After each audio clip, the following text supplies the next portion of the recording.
Talo na po ang mga Lakers. Wala na, hindi na sila makapasok sa NBA Cup, mga kabarangay Lakers. Yan po ang score, 116, 130-116. So, wala na. So, hindi sila pasok sa NBA Cup semifinals. So, panoorin na lang natin to, mga kabarangay. Yan, last 1 minute and 9 seconds. 132-116.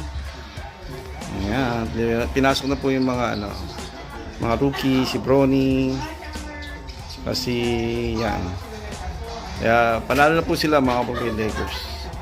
Wala na yan, 132-116. Lagay na lang natin ang final score mga kabarangay. So yan po. Tingnan natin. Yan na po mga kabarangay Lakers. Sige po, like and share, comment na lang kayo dyan mga kabarangay. Ayun nakashoot pa 119, 132. Yup.